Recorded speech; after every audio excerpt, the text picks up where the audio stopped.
Hey everyone, welcome to Season 1, Episode 5 of the Film Bros Championship Podcast. I am Tim, with me is my co-host Patrick. How you doing, buddy? Yeah, I'm alright. Got an 8-game winning streak for the Knicks, but we're down right now. We're down. Oh no. So we might be, second game of back-to-back. So Yeah. That's always a rough one. And no Grimes pretty, tonight. So pretty nice. Oh, that's down. That's not good. That's not good to not have Grimes. I didn't know he was hurt. Blessed season so far, so I can't complain. Still early, I guess. We're not quite at the half or close to halfway point of the Christmas Day games, which football is being a bully and trying to enter into. Like, how dare they? Christmas belongs to basketball. Whatever. Yeah, well, at least for us. Yes. But sadly, the Rangers couldn't keep it up. They fell short the other night. So. Oh, they broke the streak first. So okay. They broke the streak first. So they ended theirs at 7 games. So they couldn't quite get the 8. Oh well. Yeah. Oh wow. So it sounds like the Knicks. It was only one more game. So. Presumably. So, Silent Rage. Silent Rage.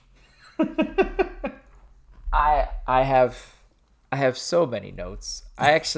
This actually might have broken my record for notes taken in a movie. Wow. And you were so unenthusiastic about checking out a Chuck Norris movie. Pretty engaged on this one. Yeah, I don't know. Like I think it might be scoring higher than you would think for me. But at the same time, my position on Chuck Norris has not changed. So, I'm not surprised. But so shall we go into what this movie's about? Yes. I'm happy to explain this one. Go for this one, yeah. Okay, Chuck is a small town sheriff, presumably. We never actually get a town name in it all in this movie. True. That I recall. But it is shot entirely in Dallas, although it looks like bumblefuck. Anyway, it responds to a distress call, and it's a crazy man has caused quite a disturbance by murdering people. The cops do what the cops do and shoot him down. And then he gets shipped off to an experimental research hospital to try to save his life, the bad guy. And they decide, hey, this would be a great time to try out our experimental serum, which gives him Wolverine powers. Yes. And he can heal from any wound. What a great idea to give to a homicidal maniac. Mm-hmm. And all of a sudden, this guy is a combination of Michael Myers and Wolverine, and Chuck Norris has to take him down. And that's the movie. Yes. And it is interesting. I am curious to do a little bit more research to see how this movie came about, because I think the most interesting thing is this is not a Chuck Norris movie or one you would just think or associate with Chuck Norris at all. And that's what's so shocking of this movie. And you know who would agree with you? Chuck Norris. Yeah. He was really nervous about making this movie. It's like, I've never done anything like this before. And he'd only done like 4 or 5 movies before this. So he's still really early. He doesn't even have the beard yet. He's still Mustache Norris. Mustache, yeah. And I'm pretty sure he didn't really make a movie like this since. Because I was just so shocked the entire time watching. I was like, this is a Chuck Norris movie? No, I don't think so either. But to be fair, I've only seen like 4 Chuck Norris movies. Yeah, but he definitely has, like, he's known for kind of being the wholesome family fun action star, I would say. No, Chuck is a horn dog in this one. Oh yeah, that's his only character trait in this whole movie. Otherwise, man, he is white bread. It is boring from him. Well, I guess we should get into the hero then. Yeah, let's get into the hero. Let's do it. So what I have written down here, first off, Chuck Norris, playing Dan Stevens, is the ideal policeman.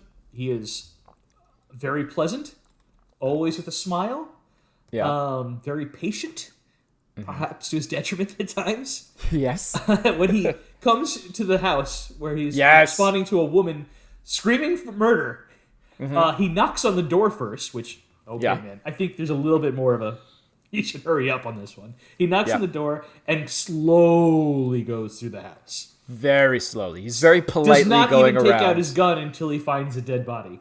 Yeah.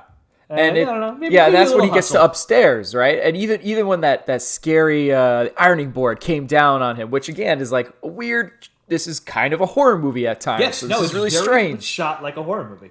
Yeah, you get like first person perspective, like Mike Myers type of Oh stuff. yeah. This is definitely ripping off John Totally. Carpenter's Halloween and the Friday the 13th movies. Yeah, and like so he's like snooping around. There's kind of ominous music playing. They try a jump scare, I guess, with the ironing board, Yeah. which just made me kind of laugh. But yeah, still, no gun. We're just gonna mosey on, and then like, oh, a dead body. Okay, I'll I bring guess out the now's gun the now. time to bring out my gun. Yeah.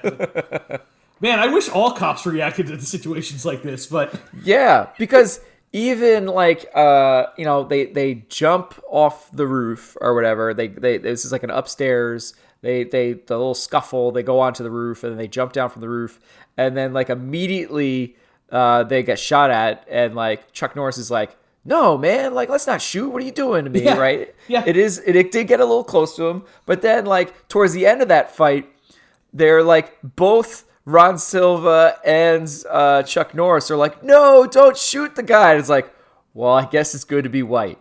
I guess. I don't know, man. Chuck also at one point leaves his front door wide open.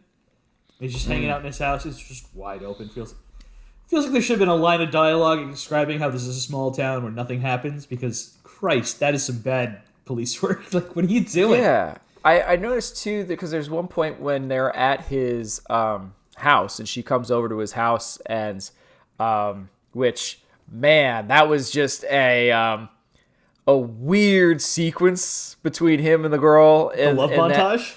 The love montage where it's like there's like sex and nudity and then let's take a break to eat fruit and drink champagne. Swinging the hammock?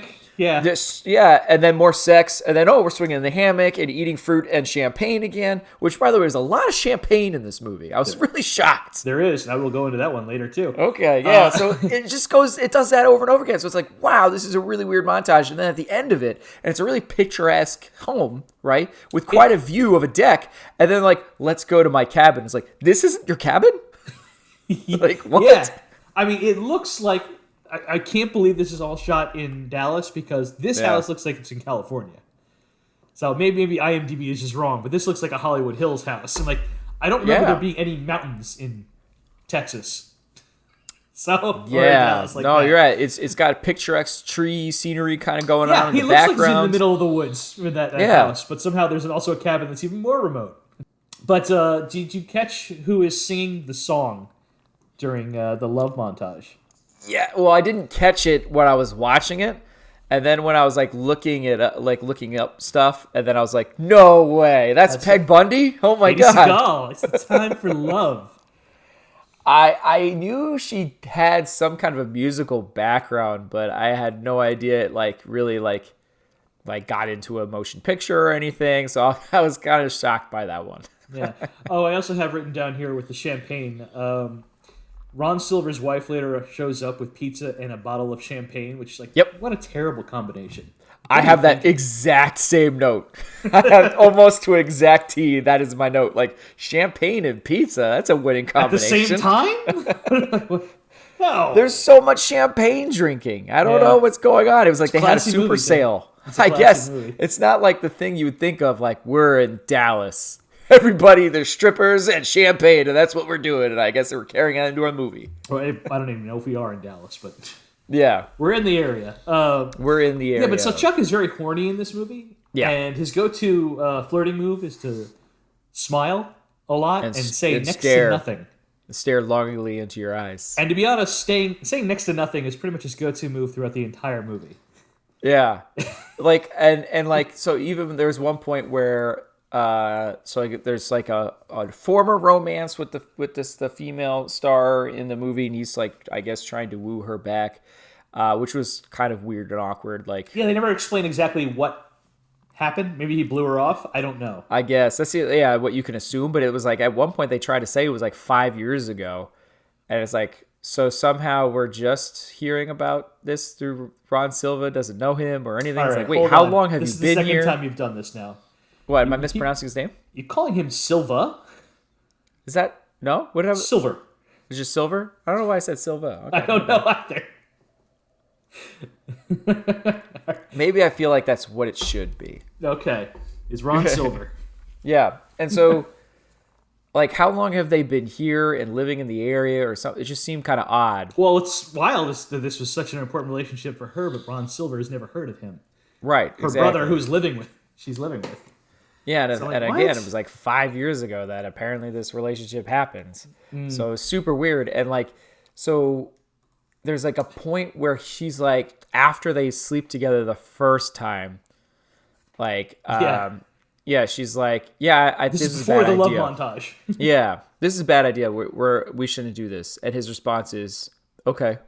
Yeah. And she goes, and she makes a comment like, "Wow, that's it? That's really just okay?" He's like, "Well, I didn't say I was gonna stop." I was like, "Okay, that was kind of cute, I guess," but that's about it we get from him. I think if you added up all his lines of dialogue in the movie, it might be 2 pages.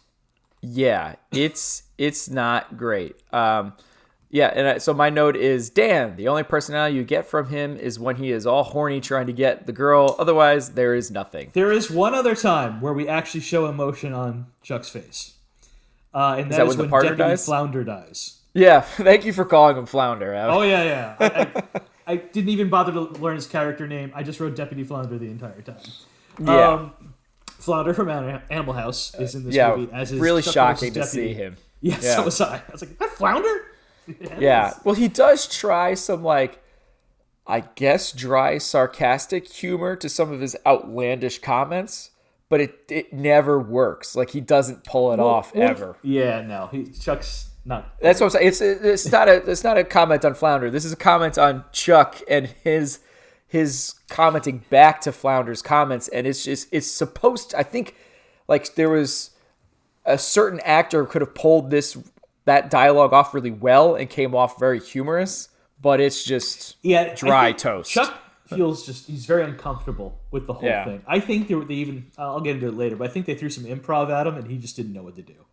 He was like deer in the headlights, like, smile and like nod. Like, yeah, okay. It must be that too, because I feel like I have seen some like later Chuck Norris stuff where he could pull off humor and such. At more than this. It was really shocking how like little his skills are at this point. Yeah. And but when Deputy Flounder dies, it's the only time he pulls out his gun right away afterwards, and he's got an angry face and puts on his hat and pulls out his gun. I'm going to go take care of business. And that is all the notes I have for Chuck. Yeah, I mean, there's one point too, like, it's got a lot of the horny stuff. Like at one point, she's like driving, and he's just caressing her shoulder as she's like, "What? I'm not doing this," and yada yada yada. And he's just kind of staring at her with this look. It's like such a creeper, man. This is so creepy. Well, she gave him the ride home. I think I thought it was weird at one point where he goes to get the body, which I thought was weird. Like, why is the sheriff the one that's transporting the villain dead body? Yeah, I don't know how big this town is, because the only cops that ever have any dialogue really is him and Deputy Flounder. Yeah. But when there is problems arise, they can call for major amount of backup. Right. But we never see any of them ever again. Yeah, there might have been another car or some other deputies in Well, the when very they beginning. when they shoot the bad guy in the beginning of the Yeah, movie, and that was about it. there's like 4 or 5 cars there. We never see these people again. I would say the other like time where we got some kind of emoting was when after the next horror moment of Ron Silver and his wife's character getting murdered, she comes out and he's there at the door and he's like, "Oh my God, what happened?" And I was like, okay, there was some enthusiasm in that line delivery. Like, okay. Yeah. And that's the last note I have. Okay. I gave him a 2. Yeah. I think I actually went like 2.5, and it was just because some of the action I have to give him credit for. I gave the action a heavier ranking in this movie. I'm totally cool with, I thought 2.5. I was like, ugh. I'm being too nice here, and I did it, and so I'm totally fine with just going 2. Yeah, no, I because the action is pretty good in this movie. Yeah, I also was tempted to give him a higher ranking for the hero, but let's be honest, he's a nothing. He really is nothing. And it's not like he's doing bad in this movie. Yeah. He's never taking anything away, but he's a value neutral as far as I guess a character or an actor. I mean, yeah, there's nothing that makes you go like cringe and like, ooh, that was really bad line delivery. Exactly. But a lot of it is like, okay, Yeah. you're not giving me anything though either. No, So that's why I'm like 2. yeah, I think 2's fair. Okay. So now we get to villain, right? Villain's next. Yes, John Kirby. John Kirby, and then I guess I didn't quite get the actual evil doctor. It is not Oh, Philip Ron Silver. Spires. Yeah, Dr. Philip Spires is the bad guy. Dr. The bad Philip doctor. there is the actual evil Dr. Frankenstein, yeah. Yes, exactly, and I guess it totally is. I did read some parts where I guess some people were commenting on this being a horror movie at times, and he's like, "No, I was just trying to do Frankenstein." Apparently, so he was pretty admitted. No, to that. they specifically said you are ripping off slashers, and he's like, "No, I'm doing Frankenstein." Like, Yeah. sir. When you're doing No. the slow motion POV shot, and you have your villain picking up a knife that our victim had just put down, come on. Which some of those point of view shots, POV shots, went way too long. Yep. Like there was one in the hospital or whatever you call it, not really a hospital, but and there's like he's in a hallway and it's just the camera just pans to the middle hallway, to the side hallway, to the middle hallway, to the side hallway, and then it does it again like 2 or 3 more times. You're like, oh my god, stop panning. Now, do you know who's playing John Kirby there? Did you recognize him? I don't even know. Who is he? I don't know. What? Well, do you have IMDb up? I'd love you if you just click on his picture there.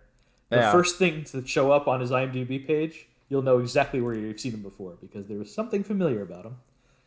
All right, hold on. I'm looking. I couldn't place it, but you're right. Here he is. I think I looked at his picture and I just didn't think anything of it. Brian Libby. Yeah, scroll down. You see the photos. Shawshank. Okay, that makes sense. Right? Yeah. He kind of had like a slight Mick Jagger thing going on, or I guess Mick Jagger wishes like to be as big as he is, but that was kind of like the look he had with the hair and everything. Yeah, I have this written down. John Kirby is ripped, but he skips leg day. Yeah, he's got broad shoulders and he's tall but slender at the same time. But no, it's the muscle definition is there. Yeah. I don't know if he has quite a six pack, but he's worked on his abs. But the legs are skinny as a rail. He skipped leg day every time. What every trainer tells you, don't skip leg day. And you get to really see it too, because there's like a few times where like he likes to get oddly close, I guess, to what he presumes is his next victim, and he does this little crouched monkey thing going on. I loved that scene. I have that written down. That was creeptastic. When he has killed Ron Silver and Ron Silver's wife finds the body, he's just sort of leaning over 5 feet, less than 5 feet away from him, just watching her freak out, and he's like, that's good stuff. Yeah. And I was like, oh, and that's cool. he does it again, I think, later on in the movie as well, when I think the main girl finds the evil Dr. Philip there. Yeah. And then I think he does the crouch thing again. And each time, like, he does this nice cocked little smile. Yeah, like, he's he's totally enjoying this. Yeah. And at the same time, too, when they do, after they give him the medicine and everything, I like that they gave him a new outfit. And this I have time it written down too. Yeah. It's like a space version of Michael Myers' outfit. I was gonna say he looks like one of the crew members from Lost in Space, because this baby is like aluminum foil shiny. It's like shimmery, yes. Exactly. But it still has like the look of the work suit that Michael Myers wears or something too. No, it's a jumpsuit, and they give him a new one every time he has a new victim. Like, oh shoot, we got to cover this up. I know. Blood. It's like, oh, all this blood again. Crew member suit. I love too that they keep denying it. The bad guys every time, like, I don't know. It doesn't matter that he's killing people. It's a science.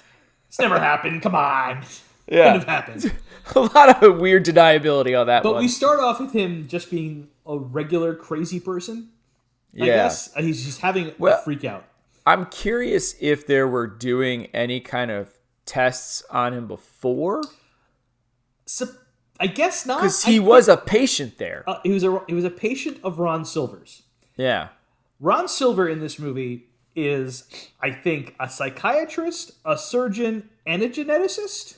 Yeah, he's everything, apparently. Everyone does a lot of jobs in this research hospital. Did you see when they were fixing him up and like he has the one tool and he's just poking it over and over again in the same spot? No, I didn't notice that. That's great. It's all that psychiatry. He needs a little work on that end.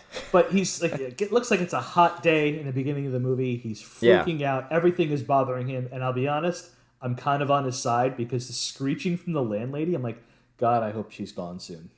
Yeah, there's a lot of screaming and yelling at the kids. Yeah. And then at one point, I think I wrote this down too. Like she just randomly yells at him too. Like for no reason. It was just kind of odd where like I'm trying to find where I wrote it, but there's like before he goes out to cut firewood or something, she like shouts at him for just like for no reason at all. Oh, like, because man, he like, was rude or something like that. He didn't like. He didn't immediately respond back or something. Like I don't know, but it was like unnecessary. She was constantly screeching. I'm like, Christ, I hope she dies soon. And later on, she does get an axe to the face. I'm like, yeah. Did you see, by the way, how he was cutting wood in the back? It was the most like lackadaisical like cutting. Like it was just like, huh. Like I don't even think it barely connects the wood that he's like chopping at. I don't even remember seeing him do it because he seems to quit so fast and like hide out in the hen house. Yeah. So I'm like looking at the chickens the whole time. Is he gonna F one of those chickens or what's gonna happen? Yeah. Here? How does this thing start? I'm like, no.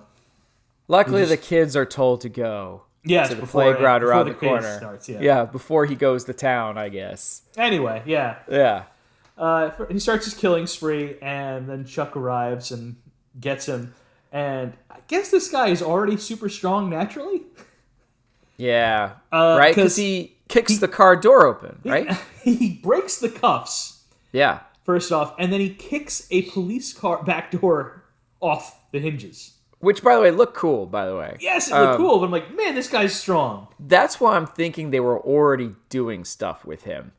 And I'm wondering if, like, they didn't move on with any further trials because Ron Silver was like, yo, this guy's not right in the head or something. I don't know. There's no line of dialogue to support it, but it would certainly make me feel bitter for the man to be that strong. Because Ron Silver is very much against him giving him any kind of injections. Because I was wondering, too, like, he was a mentally unstable person, and I feel like whatever they were doing at that hospital is what made it worse and why he was having his freak out in the beginning and why he was calling the doctor on the phone. You did hear him talking to the doctor. Like something's not right. Yeah. That's what I'm wondering. It's because of something that was going on there. I felt the same way watching it, but there's no dialogue to support it whatsoever. So it's like it never gets picked up. I'm like, okay. Because you don't get like the big, oh, we can't try that one. That one we're only using on animals. So that, to me, I thought implied that they were already using other stuff on humans. They just wasn't using this next one. I think you're making some jumps to try to help out the movie. I like that. I like that charitable feeling. It's very Christmassy. I thought I could combine. I don't know. Like I didn't. It didn't make me go as much like what, but as much as like this guy's just okay with a lot of murder. And I even like Ron Silver was like, you're not going to do it. And then he walks out and the Dr. Phillip there does it anyway. And then like Ron Silver comes back later. I was like, well, okay, you did it anyway. And he doesn't like come out against it a little bit later on. Look at the screen. Look at the science. Yeah. Science is happening. Oh, yeah. Science. I love that screen. Like, look at the screen of what's happening to his brain. You can't do this. It's like, that just looks like nonsense. It looks like a screensaver. Yeah, exactly. It looks like a screensaver. But like done by Light Bright. Yeah, exactly. What? I think that my note was, what is this nonsense? Let's see. Oh, I had a note here too. So Ron Silver is like, no, we gotta destroy him. This is crazy, no good. And that's when Kirby decides to wake up because he's in a comatose state for a while. Yeah. And he's like, okay, I gotta wake up and I gotta kill the guy who wants to kill me. Right. So he knows where Ron Silver lives somehow. And he gets I guess there he on broke foot. into files, the billing information? I don't know. But he gets there on foot. Yeah. So it must be close to the hospital or because nothing is close by in Texas. Everything is a And while I think away. you kind of get that too from this movie. I don't think anything looks close anyway. Yeah, but either. he huffs it. Yeah. And he's standing in the backyard watching Ron Silver cut like the biggest piece of salami I've ever seen. Is that knife he's using a salami knife or something? I don't know. It's what a big is? knife. It's a giant blade. The salami is huge. It is. It looks like the size of a human leg. Both is excessive for sure. My man shops at Costco or something. Yeah. It doesn't make any sense. But then you get the POV Halloween shot where he comes in, grabs the knife. He leaves the salami out, which actually really bugs me. Yeah, on top he of the does. knife. I'm like, man, that's he gonna was spoil. maybe he was gonna come back for another slice. I guess he was waiting for the wife to come back from the With pizza. the pizza, yeah. And so he needed a little snack while he was with his photography hobby, I guess. So he got some interesting characterization there. He's a photographer on the side, and his wife is a painter. On top of and being a psychiatrist, surgeon. Yeah. You Genesis have is more also a like photographer. characterization type developments going on with Ron Silver's character than you have with anybody else, and it is short-lived because he's not going to make it. So Kirby kills Silver, and he kills the wife, and then, like you said, the Chuck Norris's girlfriend, who is the sister to Ron Silver, comes to finds everything, and she runs and distracts Chuck Norris when he comes in, and Kirby sneaks away, and Kirby sneaking away, which happens in the background of Chuck Norris trying to consult, is the funniest damn thing. Because it looks like he stops to think about, should I kill them? I'll just keep He going. is sneaking away like a cartoon character sneaks away. Like on his tiptoes, like... like his hands up. Ooh. He really does. And again, there's like this one little moment of pause too, where he thinks about it. Ooh, they're there. Nope, gotta go. I've already killed enough. And I thought it was so funny too that he like, so the wife goes and hides in the attic. Yeah. Right. And then he goes somewhere else. Well, she hears him come close. I have this all written up in the action part. To be fair. Oh, okay. There's not much of an action. This is a total horror thing. I know, but it's all part of the... yeah, I guess so. But he hears her come close. She hears him come close. Then she hears him walk away. Right. And so she thinks he's safe. So she exits the attic, and he's just actually behind the attic door. Grabs her head, slams it against the wall, Jason Voorhees style. Totally. And boom, she's dead. And then, so when the girlfriends, the female character, it was, when the female lead comes Allison. home. Yeah, so I finally looked up her name. So she's like discovering the bodies and makes a noise, and then it wakes him up because he was like passed out on some stairs or somewhere in the house, which is super weird because he like staged the bodies. He like hung Ron Silver up, is like, what's going on? He staged it all, and then was like, you know what? I could use a nap. I got really tired here. I don't know how far that hospital was. He really had to hoof it. I need to restore my energy before I make it all the way back to the hospital. Like, oh no, there's another lady here. I gotta go kill her too. It just startled me awake from my slumber. But he has no dialogue. At the beginning of the movie, he has like 2 lines, and after that, he does not talk throughout the whole thing. Yeah, and he's like, and in that beginning part too, with Chuck Norris, like, which was odd. Like, he seems like he goes feral and rabid at one point because he's like trying to bite Chuck Norris in the beginning of that movie. Yeah. So it's like some weird turns with this villain. No, but he's a good intimidating presence. Yeah, I enjoyed him. I gave the villain a 3 in this movie because I just had so much fun with him. Where did I put? Oh, you know what? I think I forgot to score it. Oddly enough, this is the one thing I did forget to score. You didn't complete your homework. Well, I have my notes all done here, and I have a score next. Obviously, to each they weren't one. done, Tim. You're so mean sometimes. I don't oddly have a score for this one, but I think I'd agree with you. Yeah. On 3, I really he was clearly having a whole lot of fun with it. The Dr. Phillip guy I thought was kind of fun. Just I don't know. He wasn't. He didn't really give too much, but he was never bad at all. Like I that weird. Was he defeated at the end, sitting in his office? And he was just so happy with his creation or something. It was very weird. And then just gets his neck snapped. But I think I have that also written down in the action stuff. But the Dr. Phil Frankenstein guy is... yeah. He's not really in the movie doing a whole lot. He's just arguing with people like, it's fine, it's fine. Yeah.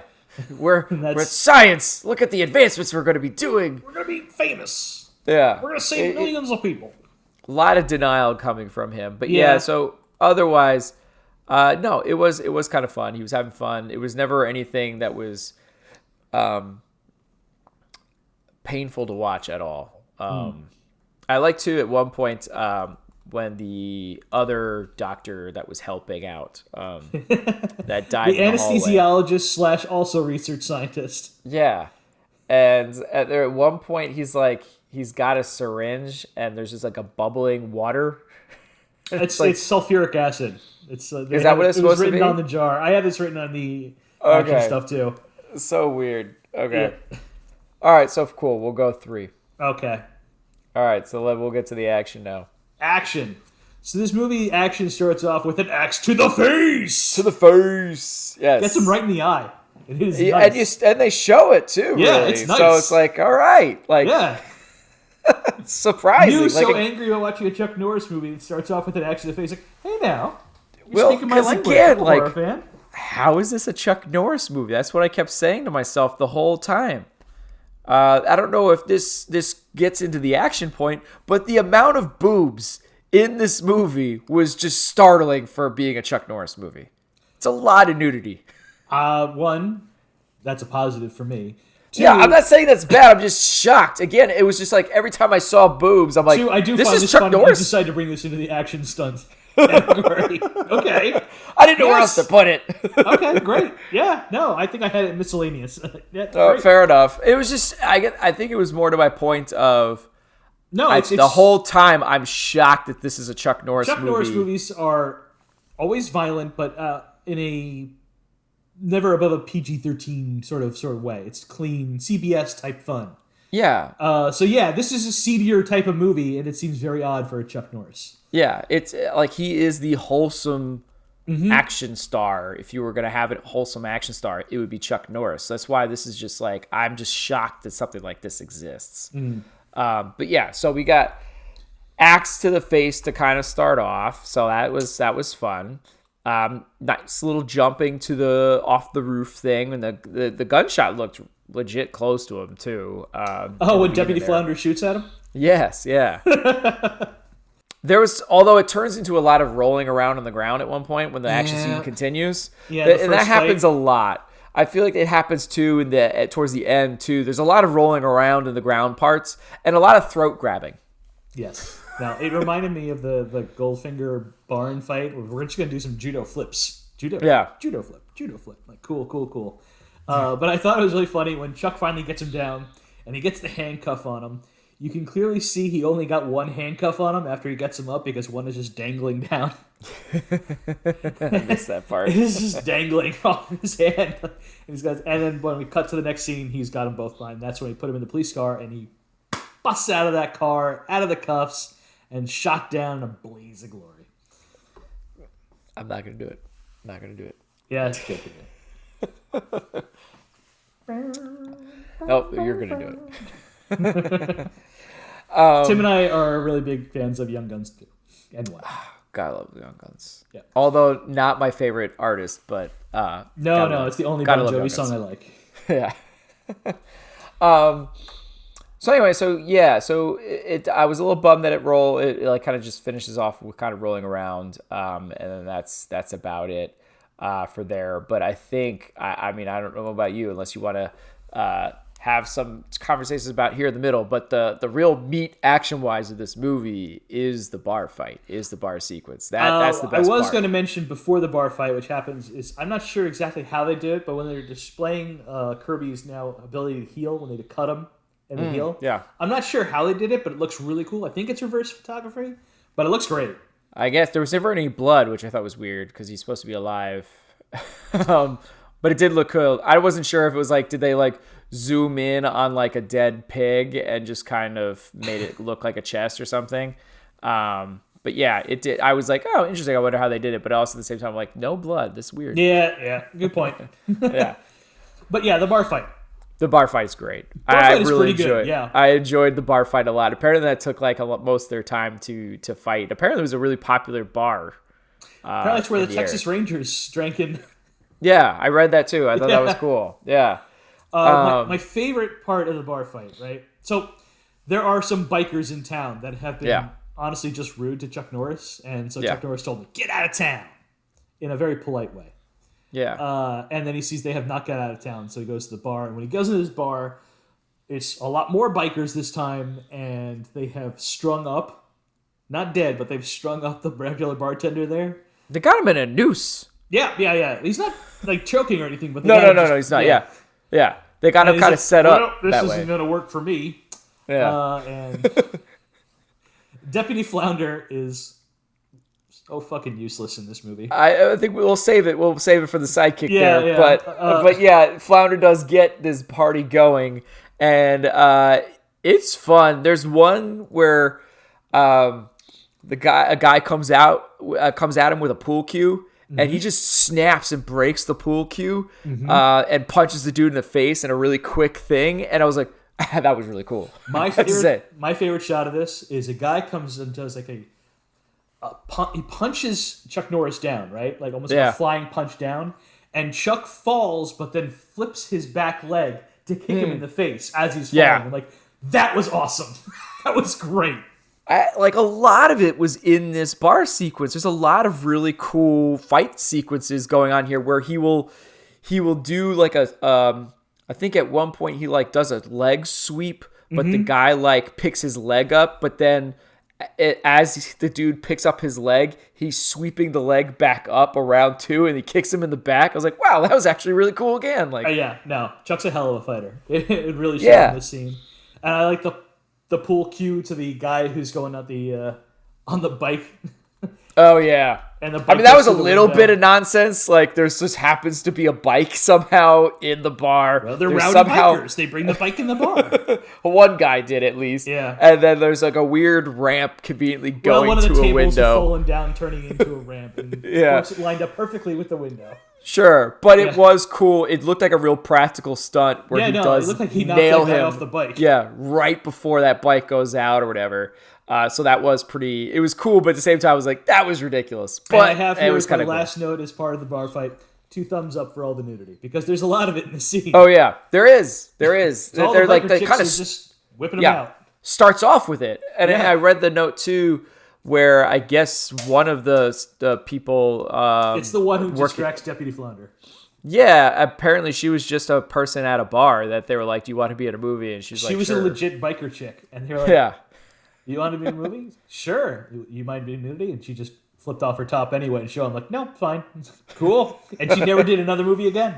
I know, it was crazy. Salute. Yeah, it worked. it was funny. I have to say. Well, we'll get to it in Sidekick. I actually laughed in that part, but. I'm trying to think, what else did I put here? Kirby killing Ron Silver's wife was also very Myers. Nice tension build and payoff. We already talked about that. I have one here. Rapid kicking is nice. There's a lot of rapid kicking. Oh, are you still in the bar fight? Sorry.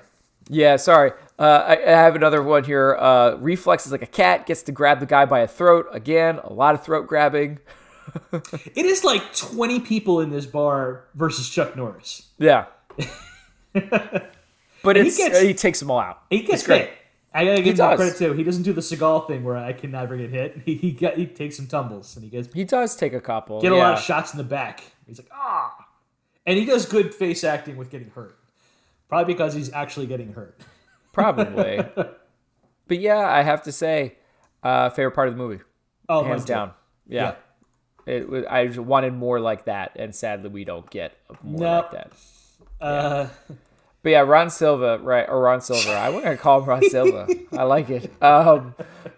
Ron Silver, just starts, comes in and starts shooting him, right? And then he goes and inspects the body, which I'm like, he regenerates. We've been through this. Yeah, this is when Kirby goes into Ron Silver's house to take him out. Ron Silver has a gun because it's Texas, and he shoots him It looks like he's got like a 6-shooter there. He gives him at least 4 bullets in him. Yeah. 4 or 5 Definitely bullets. more than once, for sure. And it just doesn't work out for him. Yeah. Just Keeps getting up. why investigate the body you know regenerates? You were shown this to happen already. Yeah, the Ron Silver stuff, the death scene and everything, it's okay-ish. But the stuff with the wife I thought was really good. Good tension build for everything. I really liked that scene. I thought they were doing a really good job. I thought the acting and everything was really good between all of those characters in that part of the movie. Like it was just, I was just like, because it comes pretty close after the bar fight, and it's just like, man, I'm in a completely different movie right now. Yeah. Where it's like, I feel like Ron Silver should be the lead in this other movie. Well, we'll get into Ron later, but yeah, I don't disagree. So the next bit of action I have written down is the anesthesiologist / research scientist tries to kill Kirby with an injection of sulfuric acid.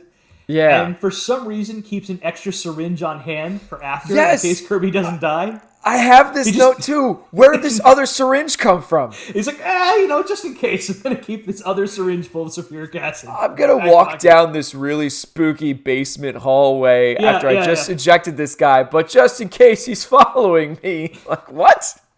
Well, there's a line of dialogue at some point, too, where, like, when they decide to let Ron Silver in on the deal that they kept Kirby alive. He's like, when did we reopen this wing of the hospital? It's like, okay.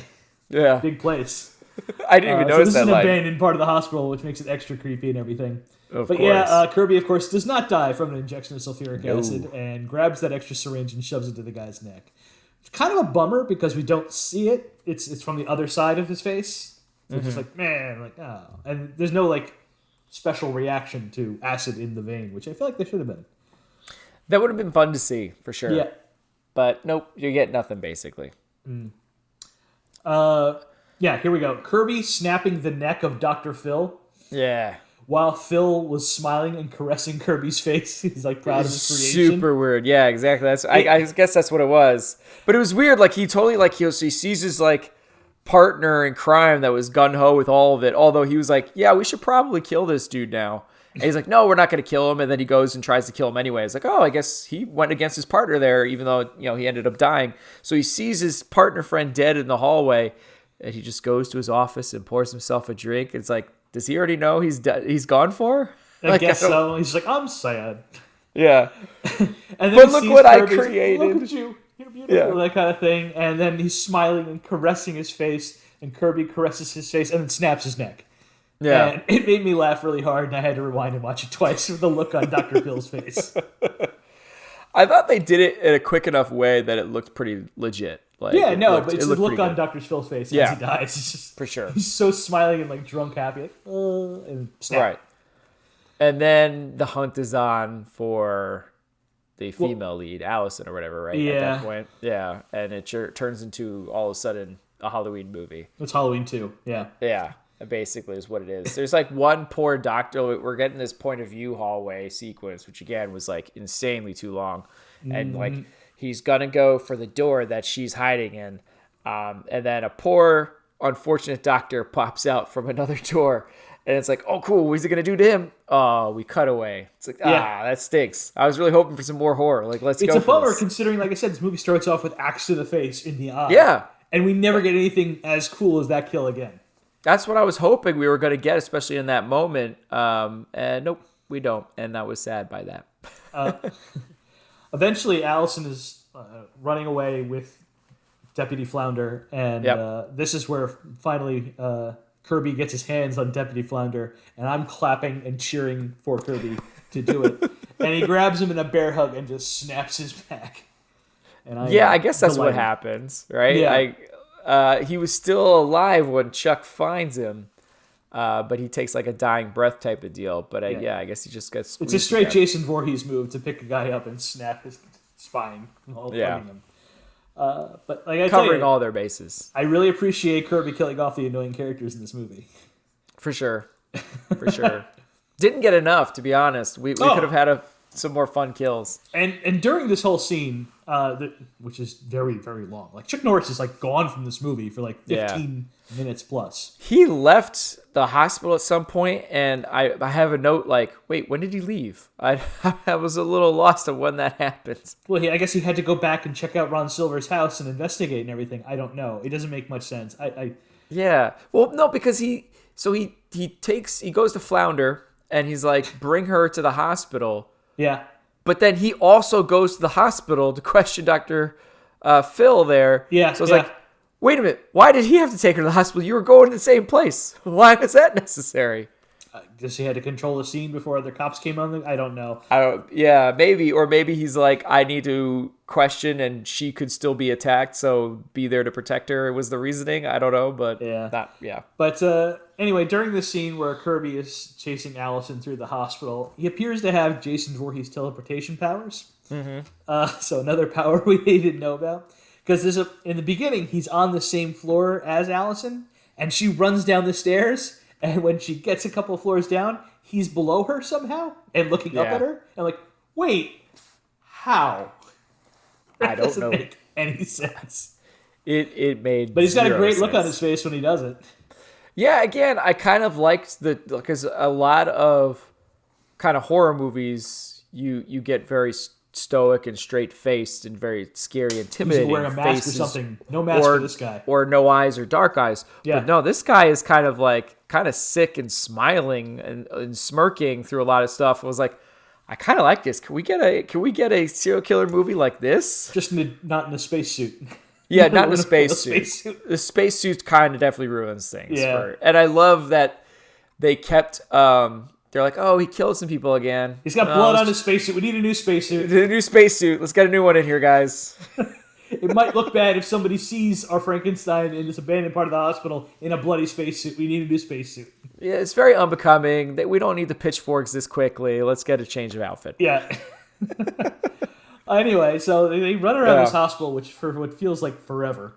Yeah, real long time. Eventually, Chuck gets a call on the radio, and he's like, "We got a crash over on the other side of town, and there's something going on at the hospital." He's like, "Oh, I better go to the hospital. You take care of the car crash."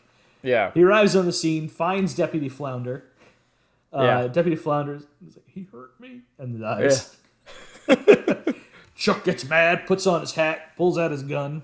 Yeah. And tracks down Allison. I think it's actually in Dr. Phil's office. Yeah, it is. And because that's another one where she's like looking at the dead body and he's doing another crouch sneak up thing, which I like. He's about to get her. Chuck bursts into the room, shoots from the hip because he's a cowboy, baby. Of course. And he falls out the window. Yeah, flungs out the window. Yeah. And it's a cool fall. We never get to see the actual land, of course, because that would be murder. But it's definitely a person falling out a window, and you can tell, and it's cool looking. Yeah, it looked good. Yeah, and it looked like the person really had to leap. Yeah. Because it wasn't like falling straight from the window. It's like, I really need to make sure I clear the building. So the person really goes forward. Yeah. But it was nice. Yeah. And then the stunts after that are really good. Yeah. I was really surprised by this. Chuck and Allison get in their truck about to go away. Yeah. And Kirby grabs onto the back bumper and is dragged for like a football field length. And it's really him.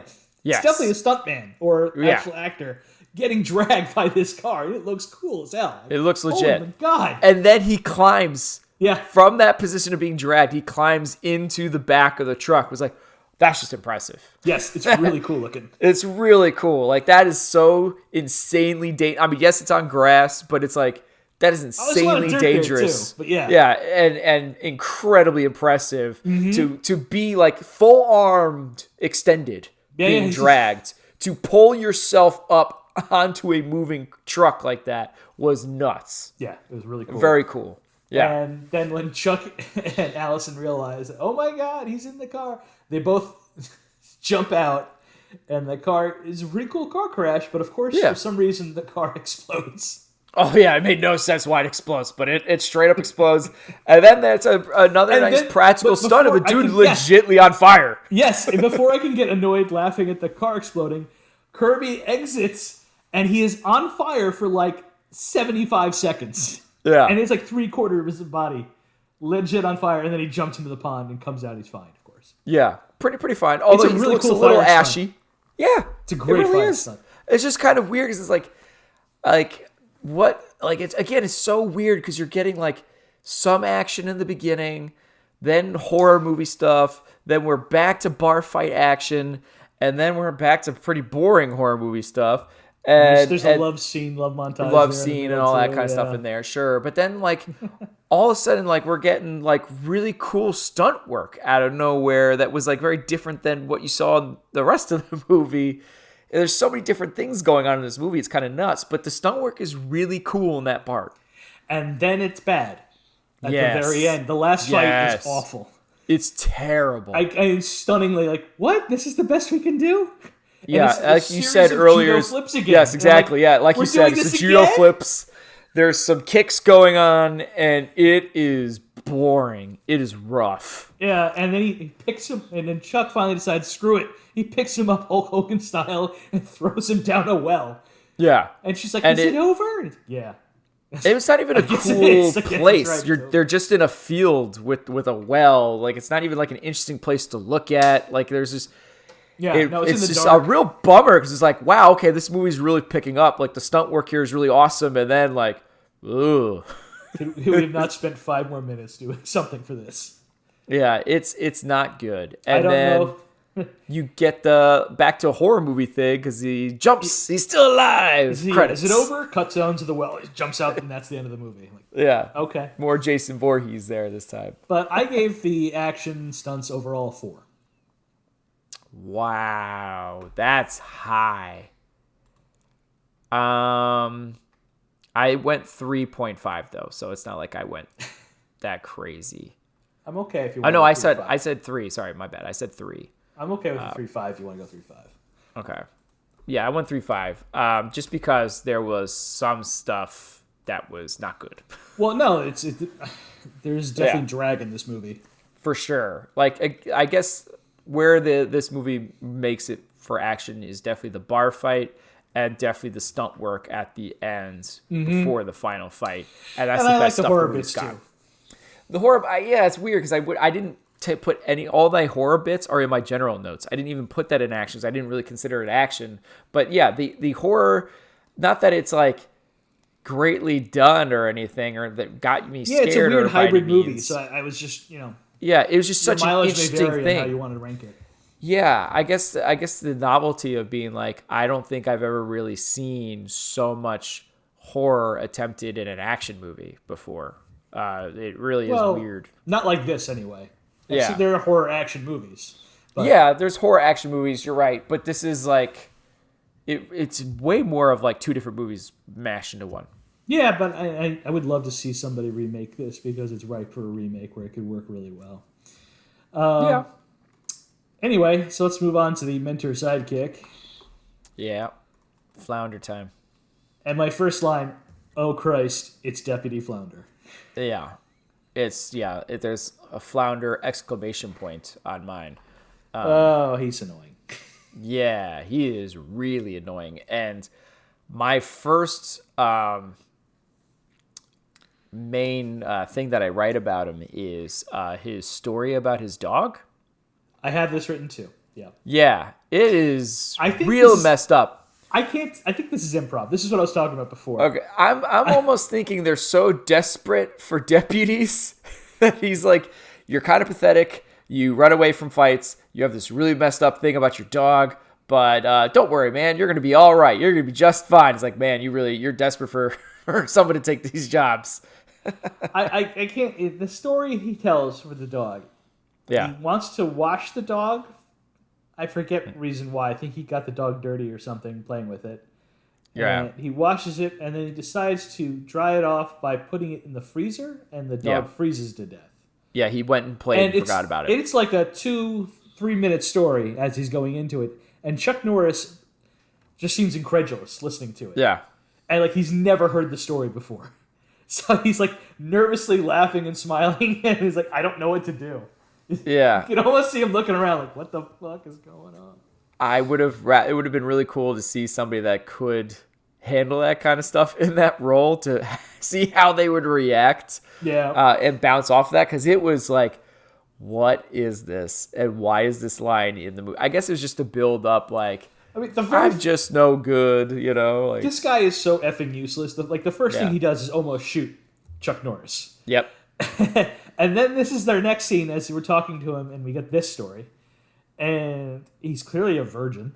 Yeah.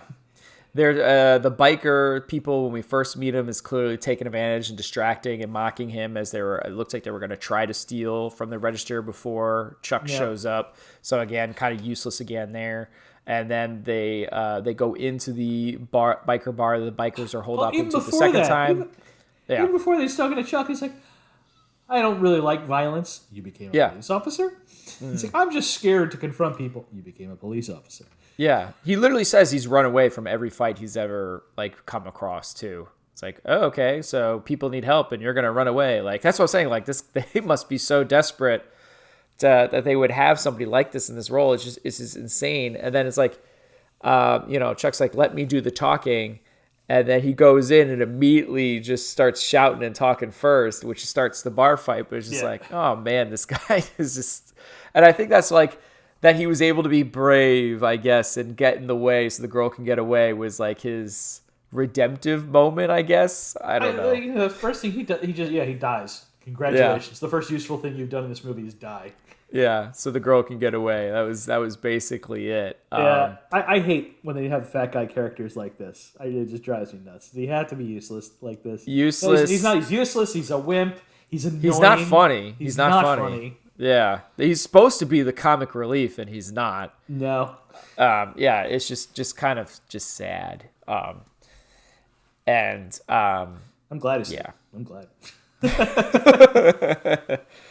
There was nothing to enjoy there besides it just being like, oh, Flounder's in another movie. So when he gets into the bar fight, scene too. Sorry, I cut you off before.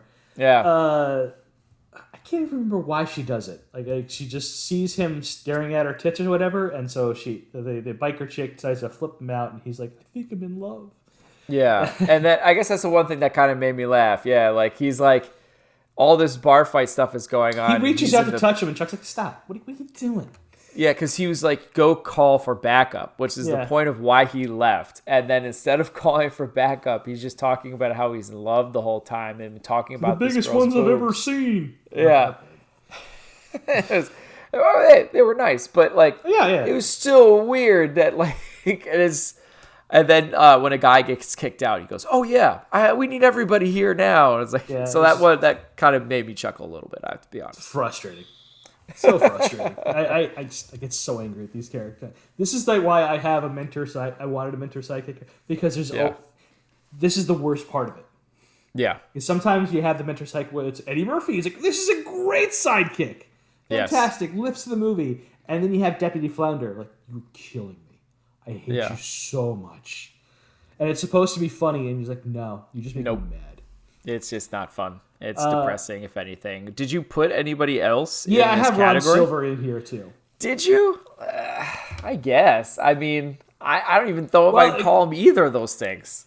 He's not really a sidekick or a mentor, no. But I like he's in the movie a lot, and I wanted to talk about him because, man, he's got a presence. Like he's the best actor in this movie, hands down. Like, you are bummed when he's not on screen. Yeah, he's leaping over people. Like it's like everybody is like, you're not in the same class as me. He blows everyone off the screen. He's so good. Yeah, like every scene he's in, you're magnetically drawn to him. And like I have a note being like, Ron Silver's a really good actor. Yeah. All right, man. Yeah. Love Ron Silver. I do. And it's funny. I think oddly enough, a lot of my love goes because of Time Cop. And I love Time he's Cop. Great in Time Cop. Amazing in Time Cop. He's like one of my favorite villains of all time just because of Time Cop. And that's why I was like, when we were suggesting this movie, I was like, oh, cool. I want to see Ron Silver as Dr. Frankenstein. Like, give that to me now. That's what I thought he'd be playing into my veins. And so I was really bummed out. I was like, oh, he's not the bad guy. He's a good guy. Well, okay. Like, he's still great in it. Like, he's really good. Even with his mouth completely open as he's dead hanging on the door. Yeah, That he made me did a laugh. great job as a corpse. But even with his face acting, when he's like, interacting Yeah. with his wife or someone, his sister or something like that, he's just got these great looks on his face and everything like that. He's making the most of every scene that he's in, and you are devastated when he's gone. Like, no. Yeah, it definitely. I had a note like, "Wow, they killed Ron Silver. Like, that's it. We're done with him. Like, there's still a lot of movie left." Yeah. There's a lot of Deputy Flounder left, unfortunately. Yeah. And the last supporting character is Allison, and we already kind of talked to her about her. She really doesn't do much in this movie. No, well, I mean, She's I guess mad at Chuck, then likes Chuck, and that's her character arc. I guess the humor of her being like no, and then they slept together again. But yeah, Appreciate the nudity, but that's. I mean, There's not much she going was on. definitely more charming in those scenes than Chuck Norris, who just She stared has to with a carry smile. everything. Yeah, exactly. She did all the heavy lifting in those scenes. It's so like they I'll gave give her all the that. dialogue, and he just has to stare at her and smile. Okay. Yeah. So I'm cool with 1 on this one. Because I have Silver in here, I wanted to give it a 2. I wouldn't I'm even fine with a classify 1.5. All right. I wanted to give something for Silver. All right, fine. A half a point for Silver, I guess. you. I just don't consider him a sidekick or mentor in this movie, so it's kind of you're hard. absolutely right in that fact. No doubt. But he's in the If movie. he legitimately was, then yeah, it probably would have been a higher rating just because he's really good.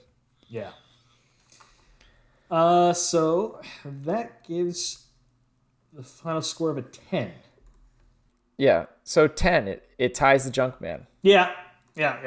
Where Junkman is all about the action, and Junkman is a more entertaining movie from beginning to end.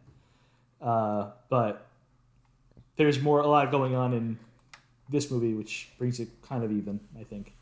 Yeah, there's definitely more. Like, it's a one-dimensional good time with the Junkman. Mm-hmm. Where there's other things to have fun with and enjoy with Silent Rage. I mean, again, I really did enjoy that bar fight sequence. I thought that was cool. A lot of fun. That was a really good one. So this movie was all done on a budget of $4.5 million. Inflation would have it a little under $14 million today, and box office was $10.5 million, and that inflation would put it at $32.3 million made at the box office. Okay. And that's it. The director didn't really do a whole lot before, and did mostly TV after. Yeah. Chuck Norris went on to make a lot more movies, and Yeah. This was like one of his ones that his production company or his something. first movie of his own production company. Yeah. Yeah, and they would end up doing Walker Texas Ranger and such, right? So Yeah. I guess you got to start somewhere. It's just shocking that this is where they started. But hey, I'm glad I watched it. Yeah, I think if I were to tell people about this movie, that we watched a Chuck Norris movie, and tell them kind of what was going on, they would be really shocked to hear it, to be honest. Like, again, it's not what you would think from a Chuck Norris movie. On our scoring ranking list, I'm gonna put Junkman over Silent Rage, even though I have no issues with this. they are rated the exact same, but I'm going to. But no. But if there bring was it to 3. if there are two movies and someone asked me, should I watch the Junkman or Silent Rage? I am throwing Junkman in your face, like, please watch this. Yeah, I think it's just so much more original and stuff like that. It's just like, wow, I can't believe they did that. Yeah, exactly. That I think that's what boosts it over Silent Rage, but. I think we will have other movies eventually that will pass these scores. So I agree. Yeah. So you get to pick next week's. I do, and I think I want to go more mainstream now. Mm-hmm. Yep. Now's the time. And got to spread these out, and this is a good point to hit one of the big ones. I'm gonna go with First Blood. All right. Yeah, let's do it. Stallone, baby. Stallone has entered the chat. Here we go. Yeah, it's definitely like just boom, just dropped. You know what I mean? I gotta tell you, this is probably my favorite Stallone movie too. Wow, your favorite? I love First Blood. I know you do. It has so always been much pretty high on smarter your than, list. and because of the sequels, people forget how smart and great the original is. Yeah, it's heavy. It is heavy. Good It is stuff. a heavy movie. Yeah. And so, yeah, I think that is definitely overlooked because it's just, it is not a pure That's just not part balls two. to the wall action. Yeah. It's not part two, right? And so you get some really dramatic stuff in this. What's his name? Is it Brian Dennehy, right? Mm-hmm. Just Sheriff. killing it in this movie Yep. too. Of course, Stallone and I David haven't Caruso. rewatched it in a while. Yeah. And so I'm excited to do it. I think I have that on Blu-ray actually, so I'm gonna Good pull for that, you. that I'm pretty Blu-ray sure I do disc too. out. Yeah, Streaming so- on HBO Max if you can't find it or you don't feel Yeah, like I looking did see for that it was on HBO Max. So I was like, you know what? I don't, not often I always pull out my hard disk media. I think this deserves it. Let's do it. I'm Awesome. gonna pick First Blood. it. Okay. Yeah, big mainstream now. Let's do it. All right, man. I got think, nothing left. I guess that's about it, right? I mean, I think almost all of my general notes we've kind of hit on as we were kind of going through everything. Yeah, I got nothing left. I just laughing on some of my notes in general. Just salami knife? It's a big Question knife. mark. It's a big salami. Man. All right. So, you ready? Yep. That is it for us. Please show your support for the podcast by leaving a review on Spotify, Apple Podcasts, Google Play Music, or wherever you happen to listen to the show. Also, sharing is caring. Be sure to follow us on social media to get the latest show updates. You can contact us by emailing at filmbrochamp@gmail.com or find us by searching for the hashtag FilmBroChamp. Thank you for listening to this episode of the Film Bro Championship Podcast. Peace out, everyone. I'm glad you're dead, Deputy Thunder. Glad you're dead. I'm glad.